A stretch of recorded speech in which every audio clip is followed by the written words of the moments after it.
குடமிளகாய் சட்னி ஒரு 8 இட்லிக்கான அளவு. 1 table spoon எண்ணெயில் 1 டீஸ்பூன் உளுத்தம்பருப்பு, 4 வரமிளகாய் போட்டு உளுத்தம்பருப்பு ஒரு 40% வறுபட்டோன்னே 4 பல் பூண்டை தட்டி போடுறோம். இப்போ 20% அனலில் இருக்குது. ஒரு பச்சை மிளகாய் வாசத்துக்காக. பெரிய வெங்காயம் ஒரு கைப்பிடி. இது ஒரு 60% வதங்கட்டும். இந்த அளவுக்கு வதங்கி வந்தோடனே 2 கைப்பிடி குடமிளகாய், அதாவது ஒரு கைப்பிடி வெங்காயம்னா 2 கைப்பிடி குடமிளகாய் ரொம்ப சரியாக இருக்கும். ஒரு 4 வதக்கணுன்னே 2 கைப்பிடி தக்காளி.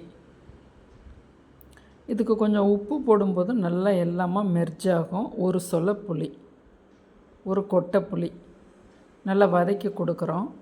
தேங்காய் இந்தளவு பல்லாக போட்டிருக்கேன். நீங்கள் துருவலாக இருந்தால் 2 டேபிள் ஸ்பூன் மட்டும் போடுங்க. கொஞ்சம் மல்லி இலை போட்டு குறைன்னு அரைச்சி, நைஸாக அரைக்கக்கூடாது.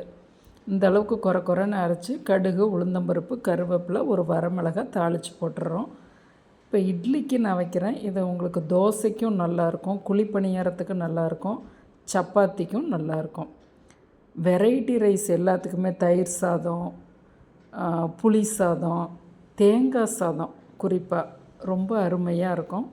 நீங்கள் அது மாதிரி சாதத்துக்குன்னா தண்ணி ஊற்றாமல் அரைங்க. டிஃபனுக்குன்னா தண்ணி ஊற்றி அரைச்சிக்கலாம். ஏன் அதிகமாக இருக்குது கேரட்டை விட, அதனால் குழந்தைகளுக்கு அவ்வப்போது கொடுத்து வரலாம். அதே போல் உடல் எடையை குறைக்கணும்னு நினைக்கிறவங்க கண்டிப்பாக இதை நீங்கள் சேர்த்துக்கலாம் வாரம் 2 முறை.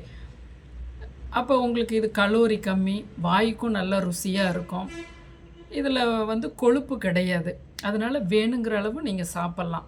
இந்த விட்டமின் ஏ கேரட்டை விட அதிகமாக இருக்கிறதால எப்படியெல்லாம் நம்ம இந்த குடமிளகாயை சேர்த்துக்கணும் நம்மளோட க்ரியேட்டிவிட்டியில் கண்டிப்பாக சேர்த்துங்க. இதை வாரம் 2 முறை சட்னியாக அரைக்கும்போது வேணுங்கிற அளவு நம்ம சட்னி சாப்பிட்லாம். இதை ஒரு முறை இதே மெத்தடில் செய்து பாருங்கள். நம் சேனலை சப்ஸ்கிரைப் பண்ணுங்கள், ஷேர் பண்ணுங்கள்.